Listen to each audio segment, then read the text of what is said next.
നമസ്കാരം പ്രിയ വിദ്യാർത്ഥികളെ, നമ്മൾ ഇന്നത്തെ ദിവസം പഠിക്കുന്നത് പുതിയൊരു ചാപ്റ്ററാണ്. ആറാമത്തെ ചാപ്റ്ററാണ്. നമ്മുടെ ഫിലോസഫി ടെക്സ്റ്റ് ബുക്കിലെ ആറാമത്തെ ചാപ്റ്ററാണിത്. ഈ ഒരു ചാപ്റ്ററിൻ്റെ പേര് സയൻറ്റിഫിക് മെത്തേഡ് എന്നുള്ളതാണ്. ശാസ്ത്രീയ രീതികൾ, സയൻറ്റിഫിക് മെത്തേഡ്. ഈ പാഠത്തിലേക്ക് നമ്മൾ പ്രവേശിക്കുന്നതിന് മുമ്പ് കുറച്ച് കാര്യങ്ങൾ, നേരത്തെ മുൻപേ പഠിച്ച കുറച്ച് കാര്യങ്ങളൊന്ന് റീകോൾ ചെയ്യേണ്ടത്, നമുക്കൊന്ന് മനസ്സിലാക്കേണ്ടതുണ്ട്. ഫിലോസഫി എന്ന് പറയുന്ന വിഷയത്തിൻ്റെ ബ്രാഞ്ചസ് നമ്മൾ പഠിച്ചിട്ടുണ്ടായിരുന്നു. ഒന്നാമത്തെ ചാപ്റ്ററിൽ വാട്ട് ഈസ് ഫിലോസഫി എന്നുള്ള കാര്യങ്ങൾ പറഞ്ഞു. There are 3 main branches of philosophy. The first one is epistemology, second one is axiology, and the third one is metaphysics. Epistemology is study of knowledge, axiology is the study of values, and metaphysics is the theory of reality or something beyond our physical world. Epistemology എന്ന് പറയുന്നത് അറിവിനെക്കുറിച്ചുള്ള പഠനമാണ്. അപ്പോൾ അറിവിനെക്കുറിച്ച് എന്താ പഠിക്കാനെന്ന് നമ്മൾ വിചാരിക്കും അല്ലേ? അറിവിനെക്കുറിച്ച് എങ്ങനെയെല്ലാം നമുക്ക് അറിവുകൾ കിട്ടുന്നു, ഏതൊക്കെയാണ് നമ്മുടെ അറിവിൻ്റെ സോഴ്സുകൾ, what are the main sources of knowledge. അതുപോലെ അറിവ്, ശരിയായ അറിവും തെറ്റായ അറിവും ഒക്കെ ഉണ്ട്. അതുകൊണ്ട് തന്നെ അറിവിനെക്കുറിച്ചുള്ള പഠനം എന്ന് പറയുന്നത് വളരെ ഇമ്പോർട്ടൻ്റ് ആണ്, വളരെ പ്രാധാന്യമർഹിക്കുന്ന ഒന്നാണ്.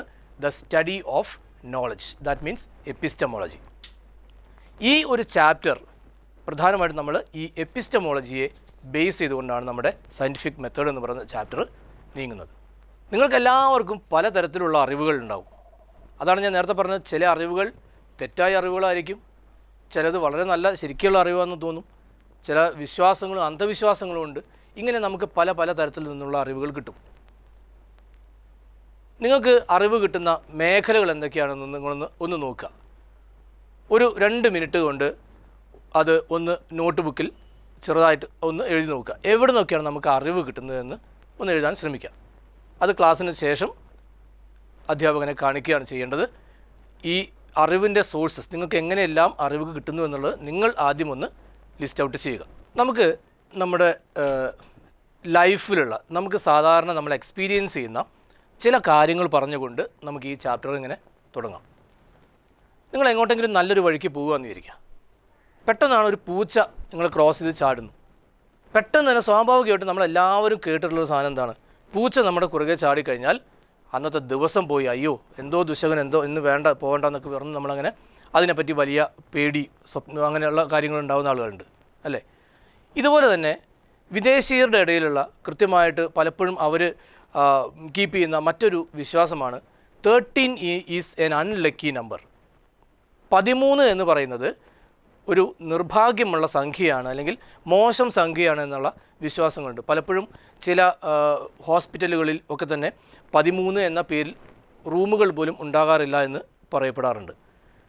അതുപോലെ തന്നെ നിങ്ങൾ കേട്ടിട്ടുള്ള, നിങ്ങളുടെ ചുറ്റുപാടുകളിലുള്ള, നിങ്ങളെ ആ ഒരു പ്രദേശത്തൊക്കെ തന്നെ നിലനിൽക്കുന്ന പലതരത്തിലുമുള്ള ഈ അന്ധവിശ്വാസങ്ങളുണ്ട്.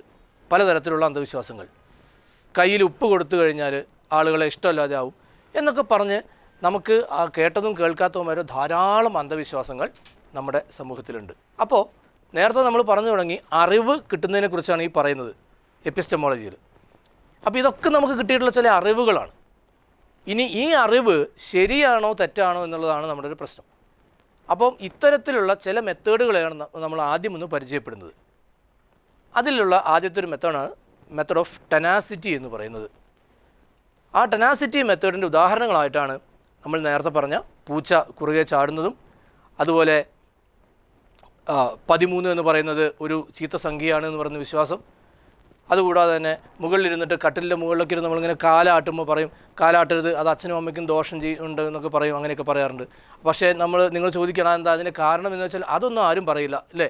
കാരണമൊന്നും ആരും പറഞ്ഞു തരില്ല. അതിപ്പോൾ അങ്ങ് കേട്ടാൽ മതി, തൽക്കാലം അനുസരിച്ചാൽ മതി, അതങ്ങനെയാണ് എന്ന് പറയുകയാണ് ചെയ്യുക. അപ്പോൾ അതിന് കൃത്യമായൊരു ആൻസർ ഒന്നുമില്ല. പക്ഷേ അതും ഒരു അറിവ് നമ്മളിങ്ങനെ കൈമാറി പോകുന്നു. അതുപോലെ ഒറ്റമേനയെ കണ്ടാൽ അന്ന് ദുഃഖമാണ് തുടങ്ങിയ ഒരുപാട് അന്ധവിശ്വാസങ്ങൾ നമ്മളുടെ ഇടയിൽ പ്രചരിച്ചിട്ടുണ്ട്. പക്ഷേ ഇതൊക്കെ അറിവായിട്ടാണ്, അറിവിൻ്റെ കൂടെ നമുക്ക് നാട്ടറിവുകൾ എന്നൊക്കെ പറഞ്ഞ പോലെ വരുന്ന സാധനങ്ങളാണ്. ഇതിനെയാണ് നമ്മൾ മെത്തേഡ് ഓഫ് ടെനാസിറ്റി എന്നാണ് ഉദ്ദേശിക്കുന്നത്. ഇനി രണ്ടാമത്തെ ഒരു മെത്തേഡ് ഉണ്ട്, മെത്തേഡ് ഓഫ് അതോറിറ്റി എന്നാണ് ഉദ്ദേശിക്കുന്നത്. ആധികാരികത അല്ലെങ്കിൽ മേധാവിത്വത്തിൻ്റെ രീതി.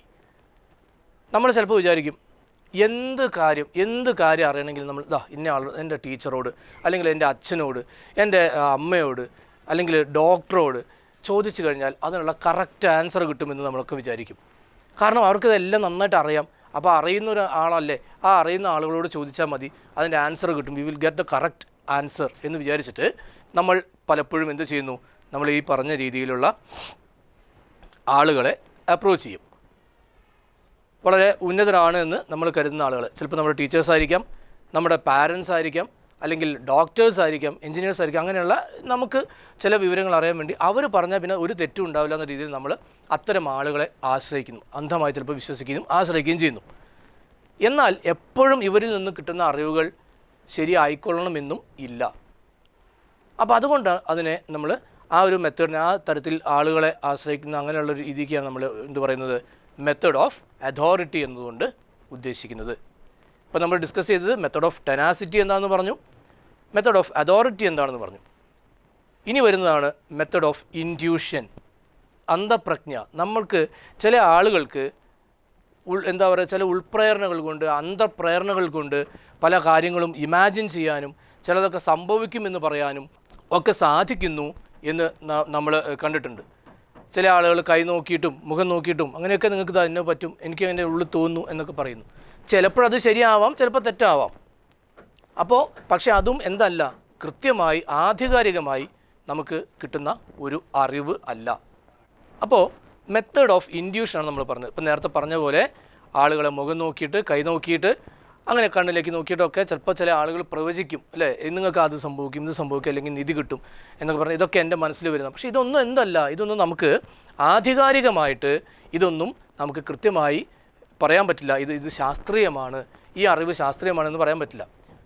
ഇതിനെ നമ്മൾ ചാൻസ് ഓർ പ്രൊബബിലിറ്റി എന്ന് പറയാറുണ്ട്. സാധാരണ കുട്ടികളൊക്കെ കളിക്കുന്നൊരു കളിയാണ്, ഒരു കോയിൻ മുകളിലേക്ക് ഇട്ടിട്ട് അതിൽ ഹെഡ് ഓർ ടെയിൽ എന്ന് പറയും. ചില ആളുകൾ പറയും ഹെഡാണ് വീഴുക എന്ന് പറയും, മറ്റേ അതിൻ്റെ ടെയിലാണ് വീഴുക എന്നൊക്കെ പറയും. അപ്പോൾ ഒരാൾ ഇതിലേതെങ്കിലും ഒന്ന് സംഭവിക്കും.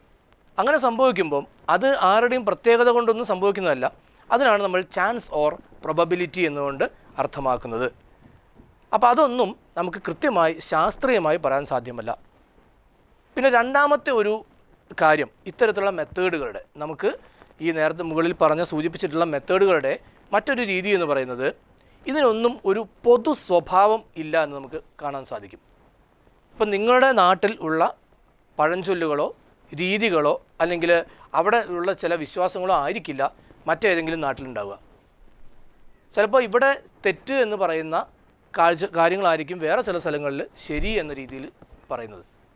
അപ്പോൾ അതുകൊണ്ട് ഇതിനൊന്നും എന്തില്ല, നമുക്ക് കൃത്യമായ ഒരു യൂണിവേഴ്സാലിറ്റി ഇല്ല, ഒരു പ്രാപഞ്ചികതയില്ല എന്ന് നമുക്ക് പറയാൻ സാധിക്കും.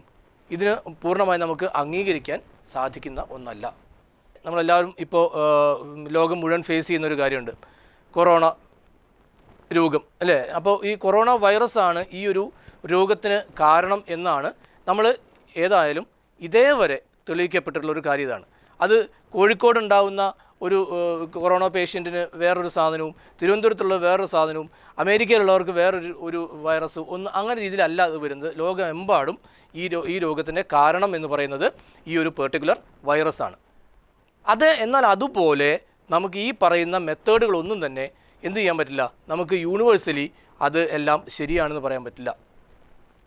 ഈ മെത്തേഡുകളൊന്നും തന്നെ നമുക്ക് പ്രൂവ് ചെയ്യാൻ പറ്റുന്നതല്ല. ഇത് ശരിയാണോ തെറ്റാണോ എന്നുള്ള രീതിയിൽ നമുക്കതിനെ പ്രൂവ് ചെയ്യാൻ സാധിക്കുന്നില്ല. വെറും കേട്ടുകേൾവിയുടെയോ ചില കെട്ടുകഥകളുടെയും വിശ്വാസങ്ങളുടെയൊക്കെ അടിസ്ഥാനത്തിൽ മാത്രമാണ് ഇത്തരം രീതികൾ നിലനിൽക്കുന്നത് എന്നാണ് നമുക്ക് മനസ്സിലാക്കേണ്ടത്. അങ്ങനെയാണെങ്കിൽ എന്താണ് യഥാർത്ഥ രീതി, അറിവ് നമുക്ക് എങ്ങനെയാണ് യഥാർത്ഥത്തിലുള്ള അറിവ് കിട്ടുന്നത് എന്നുള്ളതിനെക്കുറിച്ചൊരു പ്രശ്നമാണ്. അതായിരിക്കും നിങ്ങളുടെ മനസ്സിൽ തോന്നുന്നുണ്ടാവുക. അങ്ങനെയാണെങ്കിൽ ഇപ്പോൾ ഈ പറഞ്ഞ മെത്തേഡുകളൊന്നും ശരിയല്ലെങ്കിൽ നമുക്ക് യഥാർത്ഥ അറിവ് എവിടെ നിന്ന് ലഭിക്കുന്നു, എന്ത് രീതിയാണ് ഇപ്പോൾ നമ്മൾ അവലംബിക്കേണ്ടത് എന്നുള്ളതാണ് നമ്മുടെ മുമ്പിലുള്ള അടുത്ത ചോദ്യം അഥവാ പ്രശ്നം. അതിന് ആണ് നമ്മൾ ഈ ചാപ്റ്ററിൻ്റെ തുടക്കത്തിൽ പറഞ്ഞ ഇതിൻ്റെ പേര് സൂചിപ്പിച്ച പോലുള്ള സയൻറ്റിഫിക് മെത്തേഡ്, ശാസ്ത്രീയമായ രീതി എന്നുള്ളതാണ് സയൻറ്റിഫിക് മെത്തേഡ് എന്നുകൊണ്ട് ഉദ്ദേശിക്കുന്നത്. അപ്പോൾ സയൻസ് എന്ന് എല്ലാവരും കേട്ടിട്ടുണ്ടാവും. സിയൻഷ്യ എന്ന പദത്തിൽ നിന്നാണ് സയൻസ് എന്ന വാക്ക് രൂപപ്പെട്ടിട്ടുള്ളത്. അതിൻ്റെ അർത്ഥം അറിവ് എന്ന് തന്നെയാണ്, നോളജ്. ഇനി വാട്ട് ഈസ് സയൻസ് എന്ന് ചോദിച്ചാൽ, science is A systematic and precise body of knowledge which explains A particular part of this universe. അപ്പോൾ ഇനി നമ്മളിപ്പോൾ സയൻസ് എന്താണ് എന്ന് മനസ്സിലാക്കി. Next let's examine what are the features of science. ശാസ്ത്രത്തിൻ്റെ സവിശേഷതകൾ എന്തെല്ലാമാണ്? എന്തിനൊക്കെയാണ് നമ്മൾ ശാസ്ത്രം എന്ന് പറയണമെങ്കിൽ അതിൻ്റെ ഒരു സവിശേഷതകൾ ഉണ്ടാവണം അല്ലേ? ഈ ശാസ്ത്രത്തെക്കുറിച്ച് തന്നെ പറയുമ്പോൾ നമ്മൾ ഒന്നുകൂടി ഓർക്കേണ്ടത്, ആദ്യത്തെ ചാപ്റ്ററിൽ നമ്മൾ 2 തരം ശാസ്ത്രങ്ങളെക്കുറിച്ച് കൂടി പഠിച്ചിരുന്നു. അത് ഇവിടെ നമുക്ക് പിന്നെ ഒന്ന് ഓർക്കാമെന്ന് മാത്രം. Positive sciences and normative sciences എന്നുള്ളതാണ്. അതിലേക്ക് കൂടുതൽ നമ്മൾ പോകേണ്ടതില്ല. കഴിഞ്ഞ നമ്മുടെ 1ാമത്തെ ചാപ്റ്ററിൽ അതിനെക്കുറിച്ച് നമ്മൾ വിശദമായിട്ട് പഠിച്ചിട്ടുള്ളതാണ്.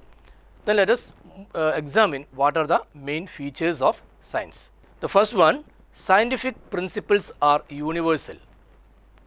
അപ്പോൾ അതെന്താണ് നോക്കണം. Scientific principles are universal. ഈ നേരത്തെ നമ്മൾ പറഞ്ഞ പോലെ തന്നെ നമുക്ക് നേരത്തെ പറഞ്ഞ പല method of tenacity, method of intuition, method of authority തുടങ്ങിയ കാര്യങ്ങൾ ഒക്കെ ഞാൻ നേരത്തെ പറഞ്ഞ ഓരോ പ്രദേശത്തും അതൊക്കെ വ്യത്യസ്തമാണ്. അതിന് കൃത്യമായ ഒരു തെളിയിക്കപ്പെടാനൊന്നും സാധിക്കുന്ന ഒന്നല്ല. എന്നാൽ അതേ സമയത്ത് വെള്ളം 100 ഡിഗ്രി സെൽഷ്യസിലാണ് വെള്ളം തിളയ്ക്കുന്നത്, 0 ഡിഗ്രിയിൽ അത് ഐസുമാകുന്നു. ഈ വെള്ളം നമ്മൾ ഒരു മരുഭൂമിയിൽ വെച്ച് വെള്ളം തിളപ്പിച്ചാലും അല്ലെങ്കിൽ വേറെ എവിടെയെങ്കിലും നല്ല തണുപ്പുള്ള സ്ഥലത്ത് വെച്ച് വെള്ളം തിളപ്പിച്ചാലും അതിൻ്റെ ബോയിലിംഗ് പോയിൻ്റ് എന്ന് പറയുന്നത് 100 ഡിഗ്രി സെൽഷ്യസ് ആണ്. It is universal. എല്ലായിടത്തും ഇത് സെയിം തന്നെയാണ്. അല്ലാതെ നമ്മൾ ഒരു സ്ഥലത്ത് വെള്ളത്തിൻ്റെ തിളനില എന്ന് പറയുന്നത് 50 ഡിഗ്രിയും വേറെ സ്ഥലത്ത് പോകുമ്പോൾ അത് 30 ഡിഗ്രിയും പിന്നെ എവിടെയെങ്കിലും 0 ഡിഗ്രിയിൽ വെള്ളം തിളയ്ക്കും എന്ന് പറയാൻ പറ്റുമോ? ഇല്ല. അപ്പോൾ അതുകൊണ്ട് ഇവിടെ നമുക്ക് എന്താണ്, കൃത്യമായൊരു യൂണിവേഴ്സാലിറ്റി ഉണ്ട്. നമുക്ക് എവിടെ വെച്ചിട്ടും എവിടെയും ആ ഒരു തിയറി അപ്ലൈ ചെയ്യാൻ സാധിക്കുന്നു എന്നുള്ളതാണ്. എന്നാൽ മറ്റേ നേരത്തെ പറഞ്ഞ കാര്യങ്ങളിലൊന്നും തന്നെ നമുക്ക് ഇത്തരത്തിലുള്ള ഒരു പ്രാപഞ്ചികത അവകാശപ്പെടാൻ സാധ്യമല്ല. അതാണ് പ്രിൻസിപ്പിൾസ് ആർ യൂണിവേഴ്സൽ എന്നുകൊണ്ട് ഉദ്ദേശിക്കുന്നത്. The second point is science is the study of facts. വസ്തുതകളെക്കുറിച്ചുള്ള പഠനമാണ് ശാസ്ത്രം എന്ന് പറയുന്നത്. ശാസ്ത്രം വെറും കേട്ടുകേൾവികളെക്കുറിച്ചോ അല്ലെങ്കിൽ എന്തെങ്കിലും നമ്മൾ കെട്ടുകഥകളെക്കുറിച്ചോ ഒന്നുമുള്ള പഠനമല്ല. കൃത്യമായ വസ്തുതകളെക്കുറിച്ച് നമ്മൾ നേരത്തെ കഴിഞ്ഞ അധ്യായത്തിൽ പരാമർശിച്ച പോലെ ശാസ്ത്രീയമായ പരീക്ഷണ നിരീക്ഷണങ്ങളിലൂടെയാണ് ശാസ്ത്രം അതിൻ്റേതായുള്ള നിയമങ്ങൾ ഉണ്ടാക്കിയെടുക്കുന്നത്. അപ്പോൾ അതാണ് ഈ ഫാക്ട്സിനെ കുറിച്ചുള്ള പഠനമാണ് ശാസ്ത്രം എന്നുകൊണ്ട് നമ്മൾ ഉദ്ദേശിക്കുന്നത്. Scientific law can be verified any time എന്നുള്ളതാണ്. That is a third point.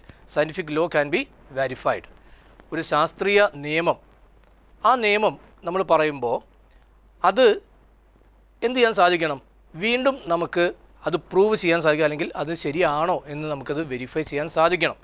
അങ്ങനെയുള്ളതിനെ മാത്രമേ നമുക്ക് സയൻറ്റിഫിക് ലോ എന്ന് പറയാൻ സാധിക്കുകയുള്ളൂ. അപ്പോൾ ഇത്രയാണ് ശാസ്ത്രത്തിൻ്റെ മെയിൻ ഫീച്ചേഴ്സ് എന്ന രീതിയിൽ നമ്മൾ മനസ്സിലാക്കേണ്ടത്, പഠിച്ചു വയ്ക്കാനുള്ളത്. നമ്മൾ അപ്പോൾ ഇവിടെ ഇപ്പോൾ ഇത് പിന്നെ പറഞ്ഞ കാര്യങ്ങൾ ശാസ്ത്രീയമായ നിയമങ്ങളുടെ സവിശേഷതകളെക്കുറിച്ച് പറഞ്ഞു. ശാസ്ത്രീയ നിയമങ്ങൾ പ്രാപഞ്ചികമായിരിക്കും. ശാസ്ത്രീയ നിയമങ്ങൾ വസ്തുതകളെക്കുറിച്ചാണ് പഠിക്കുന്നത്. ശാസ്ത്ര നിയമങ്ങൾ ഇതുപോലെ നമുക്ക് എപ്പോൾ വേണമെങ്കിലും അതിനെ പരിശോധനയ്ക്ക് നമുക്ക് വിധേയമാക്കാൻ സാധിക്കും. ഇപ്പോൾ തന്നെ കൊറോണയ്ക്കെതിരെയുള്ള വാക്സിൻ, ഈ വാക്സിൻ എപ്പോഴെങ്കിലും നമുക്ക് ഫലപ്രദമല്ല അല്ലെങ്കിൽ ഇതിനേക്കാൾ കൂടുതൽ ഇഫക്റ്റീവായ വാക്സിൻ പിന്നെ നമുക്ക് ഉണ്ടാക്കാൻ സാധിക്കുകയാണെങ്കിൽ നമുക്ക് തീർച്ചയായിട്ടും അതിലേക്ക് പോകാം. അല്ലാതെ ഈ ശാസ്ത്രം എന്ന് പറയുന്നത് എപ്പോഴും സ്ഥിരമായ രീതിയിൽ അങ്ങനെ തെളിയിക്കാനൊന്നും കഴിയാത്ത രീതിയിൽ നിൽക്കുന്ന ഒരു വിശ്വാസമല്ല. അതിന് കൃത്യമായിട്ടും നമുക്ക് അതിന് പരീക്ഷണ നിരീക്ഷണങ്ങൾ വ്യത്യസ്ത ഘട്ടങ്ങളിൽ നടത്തുകയും അതിനെ തെറ്റാണ്, ചില കാര്യങ്ങൾ തെറ്റാണ് എന്ന് വരുന്ന സമയത്ത് അതിനെ മാറ്റി പുതിയതിനെ ഉണ്ടാക്കാനും സാധിക്കും എന്നുള്ളതാണ്. ഇനി നമ്മൾ പഠിക്കാൻ പോകുന്ന കാര്യങ്ങൾ ഡിഡക്ഷൻ ആൻഡ് ഇൻഡക്ഷൻ എന്ന കാര്യത്തെക്കുറിച്ചാണ്. അത് നിങ്ങൾക്ക് അറിയുന്നത് തന്നെയാണ്. എന്നാലും എന്താണ് ഡിഡക്ഷൻ എന്നും എന്താണ് ഇൻഡക്ഷൻ എന്നും ഒന്ന് പറയേണ്ടതാണെന്ന് തോന്നുന്നു. അപ്പോൾ ഡിഡക്ഷൻ എന്ന് പറയുന്നത് we are arriving at a conclusion from general to particular. Propositions ഒക്കെ എല്ലാവരും രണ്ടാമത്തെ ചാപ്റ്ററിൽ പഠിച്ചു കഴിഞ്ഞിട്ടുണ്ട്. അപ്പോൾ ജനറൽ പ്രൊപ്പോസിഷൻ എന്താണെന്നും പർട്ടിക്കുലർ പ്രൊപ്പോസിഷൻ എന്താണെന്നൊക്കെ എല്ലാവർക്കും അറിയുന്നതാണ്. നമ്മൾ ഡിഡക്ഷൻ എന്ന് പറയുന്നത് ജനറലിൽ നിന്നും പർട്ടിക്കുലറിലേക്ക് കാര്യങ്ങൾ എത്തുന്നതിനെയാണ് നമ്മൾ ഡിഡക്ഷൻ എന്നുകൊണ്ട് ഉദ്ദേശിക്കുന്നത്. നേരെ തിരിച്ചാണ് induction. Induction is a process of arriving at a conclusion from particular to general. The first one is deduction means arriving at a conclusion from general to particular, but in case of induction, that is arriving at a conclusion from particular to general. ഇനി ഇവിടെ ഇൻഡക്ഷൻ്റെ kinds of induction എന്നുള്ള കാര്യം ഒന്ന് സൂചിപ്പിക്കാമെന്ന് വിചാരിക്കുന്നു. Induction എന്താണെന്ന് നമ്മൾ പറഞ്ഞു. ഇപ്പോൾ ഇൻഡക്ഷൻ്റെ രണ്ട് ടൈപ്പാണ്. സയൻറ്റിഫിക് ഇൻഡക്ഷൻ എന്ന് പറയും, അതുപോലെ തന്നെ അൺസയൻറ്റിഫിക് ഇൻഡക്ഷൻ. അൺസയൻറ്റിഫിക് ഇൻഡക്ഷനിൽ വരുന്നത് സിമ്പിൾ എന്യൂമറേഷനും കംപ്ലീറ്റ് എന്യൂമറേഷനും ഉണ്ട്. അതുപോലെ തന്നെ മറ്റൊന്നാണ് അനാലജി എന്ന് പറയുന്നത്. ഇനി നമുക്ക് ഇവിടെ ഈ നിങ്ങളെ ഫോക്കസ് ഏരിയ ആയിട്ട് ബന്ധപ്പെട്ടുകൊണ്ടാണ് കൂടുതൽ ഈ മേഖലകളിലേക്ക് പോവാതിരിക്കുന്നത്. നമുക്ക് ഇനി ഡിസ്കസ് ചെയ്യാനുള്ളത് postulates of induction.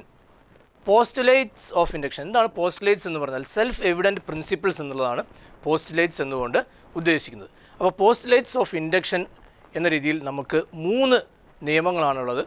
There are 3 postulates of induction. The first one is universal causation, the second one is uniformity of nature, the third one is unity of nature. Then what is universal causation? Everything must have a sufficient cause. In this universe, everything must have a sufficient cause. നമ്മുടെ ഈ പ്രപഞ്ചത്തിൽ കാണുന്ന നിലനിൽക്കുന്നതും ആയിട്ടുള്ള എല്ലാ കാര്യങ്ങൾക്കും, ജീവനുള്ളതാവട്ടെ അല്ലാത്തതാവട്ടെ എന്തും ആവട്ടെ, അതിനൊരു കൃത്യമായ ഒരു കോസ്, ഒരു കാരണം ഉണ്ട് എന്നുള്ളതാണ് ഈ ലോ കൊണ്ട് അർത്ഥമാക്കുന്നത്. ഇപ്പോൾ നമുക്ക് ഒരു അസുഖം വരികയാണെങ്കിൽ ആ അസുഖത്തിൻ്റെ കാരണം ഇന്ന ബാക്ടീരിയം അല്ലെങ്കിൽ ഇന്ന വൈറസ് ആയിരിക്കും എന്നുള്ള കാര്യങ്ങൾ നമ്മൾ പറയും. അതുപോലെ നമ്മൾ നേരം വൈകി, നിങ്ങൾ ക്ലാസ്സിലേക്ക് നേരം വൈകി വരികയാണെന്ന് വിചാരിക്കുക. അങ്ങനെ നേരം വൈകി വരുന്ന കുട്ടിയോട് ചോദിക്കുക, അധ്യാപകൻ ചോദിക്കുന്നു വൈ ആർ യു ലേറ്റ് എന്ന് വെച്ചാൽ നിങ്ങൾക്കൊരു കാരണം പറയാനുണ്ടാവും. അപ്പോൾ വലുതും ചെറുതുമായിട്ടുള്ള ഏത് കാര്യങ്ങൾക്കാണെങ്കിലും ഒരു കാരണം, there will be a sufficient cause എന്നുള്ളത് നമ്മൾ മനസ്സിലാക്കും. നമുക്ക് കൃത്യമായ ഒരു കാരണം ഉണ്ട്. അത് ഈ ലോകത്ത് എല്ലായിടത്തും ആപ്ലിക്കബിൾ ആയിട്ടുള്ള ഒന്നാണ് യൂണിവേഴ്സൽ കോസേഷൻ എന്ന് പറയുന്നത്. ഇനി രണ്ടാമത് വരുന്നതാണ് യൂണിഫോമിറ്റി ഓഫ് നേച്ചർ. നമ്മൾ യൂണിഫോം എന്ന് പറഞ്ഞാൽ ഒരു ഐക്യഭാവമാണ് ഉണ്ടാകുന്നത്, ഒരു ഏകീകൃതമായ ഒരു ഭാവം നമുക്കുണ്ടാകുന്നു. That is uniformity of nature. നേരത്തെ പറഞ്ഞതുപോലെ വെള്ളം 100 ഡിഗ്രി സെൽഷ്യസിൽ ചൂടാവുന്നു എന്നുള്ളതും 0 ഡിഗ്രിയിൽ അത് ഐസായി മാറുന്നു എന്നുള്ളതും ലോകത്ത് എല്ലായിടത്തും ഒരേ രീതിയിൽ സംഭവിക്കുന്ന ഒന്നാണ്. അപ്പോൾ അവിടെയൊക്കെ ഒരു ഐക്യരൂപ്യം നമുക്ക് കാണാൻ സാധിക്കും. That is a uniformity. ഇനി what is the third one is, the third postulate is unity of nature. അപ്പോൾ ഫസ്റ്റ് വൺ കോസേഷൻ ആണ്, യൂണിവേഴ്സൽ കോസേഷൻ ആണെന്ന് പറഞ്ഞു. Second one uniformity of nature ആണെന്ന് പറഞ്ഞു. And the third one is unity of nature. ഈ പ്രപഞ്ചത്തിലെല്ലാം ഇങ്ങനെ ഒരുപോലെ നിൽക്കും, കാരണത്തോടു കൂടിയും അതുപോലെ തന്നെ ഐക്യരൂപപ്പെട്ടുമൊക്കെ നിൽക്കുമ്പോൾ അതിനെല്ലാം ഒരു ബൈൻഡ് ചെയ്യുന്ന ഒരു ഫോഴ്സ് ഉണ്ട് എന്നുള്ളതാണ് ഈ യൂണിറ്റി ഓഫ് നേച്ചർ എന്നുള്ളതുകൊണ്ട് ഉദ്ദേശിക്കുന്നത്. ആ ഫോഴ്സ് ആവാതിരിക്കാം, അതിനെക്കുറിച്ചല്ല. ഒരു ഫോഴ്സ് ഈ പ്രപഞ്ചത്തിൻ്റെ, നമുക്ക് ഇപ്പോൾ എല്ലാത്തിനും ഗുരുത്വാകർഷണ ബലം എന്ന് നമ്മൾ പറയുന്നു, അതുപോലെ ഒരു natural force is there which binds this universe together എന്ന് പറയുന്ന ഒരു കൺസെപ്റ്റാണ്. അതിനെയാണ് നമ്മൾ യൂണിറ്റി ഓഫ് നേച്ചർ എന്നതുകൊണ്ട് ഉദ്ദേശിക്കുന്നത്. ഇനി സയൻറ്റിഫിക് മെത്തേഡിൻ്റെ വിവിധ ഘട്ടങ്ങളെക്കുറിച്ചാണ് നമുക്ക് പറയാനുള്ളത്. the 4 stages or steps of scientific method. First one is observation of facts. കഴിഞ്ഞ അധ്യായത്തിൽ നമ്മൾ പറഞ്ഞു ശാസ്ത്രീയമായ നിയമങ്ങൾ രൂപീകരിക്കുന്നതിന് വേണ്ടി, ഉണ്ടാക്കുന്നതിന് വേണ്ടി നമുക്ക് ഒബ്സർവേഷനും എക്സ്പെരിമെൻറ്റും ഒക്കെ വേണമെന്ന് പറഞ്ഞു. ഇപ്പോൾ ഒബ്സർവേഷൻ ഓഫ് ഫാക്ട്സ്, നമുക്ക് എന്തെങ്കിലും ഒരു കാര്യത്തെക്കുറിച്ച് പഠിക്കണമെങ്കിൽ ആ കാര്യത്തെ ആദ്യം, അതായത് ഒരു വസ്തുതയാവാം, അതിനെക്കുറിച്ച് നമ്മൾ നിരീക്ഷിക്കണം. അങ്ങനെയുള്ളൊരു നിരീക്ഷണം എന്നുള്ളതാണ് ഒരു ശാസ്ത്രീയമായ രീതിയുടെ, ഒരു നിയമത്തിൻ്റെ ആദ്യ പടി എന്ന് പറയുന്നത്. That is observation of facts. And the second one is formation of hypothesis. Hypothesis, നമുക്ക് ഒരു കാര്യത്തെക്കുറിച്ച് നമ്മൾ നിരീക്ഷണം നടത്തി. ആ നിരീക്ഷണം നടത്തി കഴിയുമ്പോൾ സ്വാഭാവികമായും അതിനെക്കുറിച്ചുള്ള ഒരു ചിന്ത നമ്മുടെ മനസ്സിൽ രൂപപ്പെടും. അതാണ് ഫോർമേഷൻ ഓഫ് ഹൈപ്പോത്തസിസ് എന്നുകൊണ്ട് ഉദ്ദേശിക്കുന്നത്. നമ്മൾ ആ ഒരു കാര്യത്തെക്കുറിച്ച്, ഇപ്പോൾ ഏതെങ്കിലും ഒരു മെഡിസിൻ കണ്ടുപിടിക്കാൻ വേണ്ടിയിട്ടാണെന്ന് വിചാരിക്കുക, രോഗികളെ ആദ്യം ആ ഒരു ഇഞ്ചക്ഷൻ കുത്തിവെച്ച രോഗികളെ ഡോക്ടർ അല്ലെങ്കിൽ അതിൻ്റെ ശാസ്ത്രീയമായിട്ട് അതിൻ്റെ പിന്നിൽ പ്രവർത്തിച്ച സംഘം അവരെ പഠന വിധേയമാക്കുകയാണെങ്കിൽ ഈ രോഗികളെ സദാ നിരീക്ഷണത്തിന് വിധേയമാക്കുന്നു. ആ നിരീക്ഷണത്തിന് വിധേയമാക്കി കഴിയുമ്പം അതിൽ കുറേ ആളുകൾക്ക് രോഗം ഭേദമാകുന്നു, ചില ആളുകൾക്ക് രോഗം ഭേദമാകുന്നില്ല, അങ്ങനെയൊക്കെയുള്ള കുറേ കാര്യങ്ങളുണ്ടാവും. അപ്പോൾ ഇതിനെക്കുറിച്ചുള്ള ഒരു ഐഡിയ നമ്മുടെ മനസ്സിൽ ഫോം ചെയ്യപ്പെടുന്നു. That is formation of hypothesis. ഇനി ഇതിന് മൂന്നാമതായിട്ട് വരുന്ന കാര്യമാണ് വെരിഫിക്കേഷൻ ഓഫ് ഹൈപ്പോത്തസിസ്. അപ്പോൾ നമുക്ക് ഒരാശയം രൂപപ്പെട്ടു, അത് രൂപപ്പെട്ട് കഴിഞ്ഞാൽ അവിടെ നിർത്തുകയല്ല, അതിനെ നമ്മൾ പിന്നെ എന്ത് ചെയ്യുന്നു, ഒന്നുകൂടി പരിശോധനയ്ക്ക് വിധേയമാക്കുന്നു. ഈ ആശയം ശരിയാണോ തെറ്റാണോ എന്നുള്ളത് ഒന്നുകൂടി നമ്മൾ ഒരു പരിശോധനയ്ക്ക് പിന്നെയും വിധേയമാക്കേണ്ടത്. ഒരു പരിശോധന അല്ല, പല പല ഘട്ടങ്ങളിൽ നമുക്കതിനെ പരിശോധനയ്ക്ക് വിധേയമാക്കേണ്ടതുണ്ട്. That is verification of hypothesis. And the last one is the fourth stage, the fourth step of scientific method is proving hypothesis. ഒരു കാര്യത്തെ നമ്മൾ ആദ്യം ഒബ്സർവേഷൻ ഓഫ് ഫാക്ട്സ്, വസ്തുതകളെ നമ്മൾ ഇരുത്തി മനസ്സിലാക്കി പഠിക്കാൻ ശ്രമിച്ചു. പിന്നെ അതിനുശേഷം നമുക്കൊരു ആശയം രൂപപ്പെട്ടു. ആ ആശയത്തെ വീണ്ടും വീണ്ടും നമ്മൾ പിന്നെ ടെസ്റ്റ് ചെയ്തു, വെരിഫൈ ചെയ്തു. ഇതെല്ലാം കഴിഞ്ഞ് പിന്നീട് അതിനെ നമ്മൾ തെളിയിക്കേണ്ടതുണ്ട്. ഇത് നമ്മൾ ഉദ്ദേശിച്ചത് ശരിയാണെന്ന് ലാസ്റ്റ് സ്റ്റേജ് തെളിയിക്കുകയാണ്. അങ്ങനെ a proven hypothesis can be a scientific law. നമുക്ക് ഒരു ശാസ്ത്ര നിയമം എന്ന രീതിയിൽ വരണമെങ്കിൽ തെളിയിക്കപ്പെട്ടിട്ടുള്ള ഈ ഹൈപ്പോത്തസിസിന് മാത്രമാണ് ശാസ്ത്രീയ നിയമമെന്ന് പറയാൻ സാധിക്കുന്നത്. അപ്പം നമുക്ക് ഇത് നമ്മുടെ ഈ ടോപ്പിക്കിൻ്റെ കൺക്ലൂഷനിലേക്ക് വരാം. നമ്മൾ ഇന്ന് പഠിച്ചത് നമ്മുടെ നാട്ടിലൊക്കെ തന്നെ നിലനിൽക്കുന്ന പല അന്ധവിശ്വാസങ്ങളായിട്ടുള്ള കാര്യങ്ങളെക്കുറിച്ചുള്ള കാര്യങ്ങൾ പറഞ്ഞു. അതുപോലെ തന്നെ അത്തരത്തിലുള്ള അറിവ് എങ്ങനെ നമുക്ക് ലഭിക്കുന്നു എന്നുള്ളതിനെക്കുറിച്ചുള്ള കാര്യങ്ങൾ പറഞ്ഞു. സയൻറ്റിഫിക് മെത്തേഡിലൂടെയാണ് യഥാർത്ഥ അറിവ് നമുക്ക് ലഭിക്കുന്നത് എന്നുള്ള കാര്യങ്ങളൊക്കെയാണ് നമ്മൾ ഈ ഒരു ചാപ്റ്ററിലൂടെ ചർച്ച ചെയ്തിട്ടുള്ളത്. അപ്പോൾ ഇതിൻ്റെ ചെറിയൊരു അസൈൻമെൻറ്റായിട്ട് നിങ്ങൾ ചെയ്യേണ്ടത് നാട്ടിലുള്ള ചില അന്ധവിശ്വാസങ്ങൾ, നിങ്ങളുടെ നാട്ടിലുള്ള ചില അന്ധവിശ്വാസങ്ങൾ എന്തൊക്കെയാണെന്നൊക്കെ ഒന്ന് കണ്ടെത്തി അതിനെ ലിസ്റ്റ് ഔട്ട് ചെയ്യാൻ ശ്രമിക്കുക. ഓക്കെ, അപ്പോൾ ഇത്രയും നേരം ഈ ക്ലാസ് ശ്രദ്ധിച്ച എല്ലാവർക്കും നന്ദി. Thank you very much.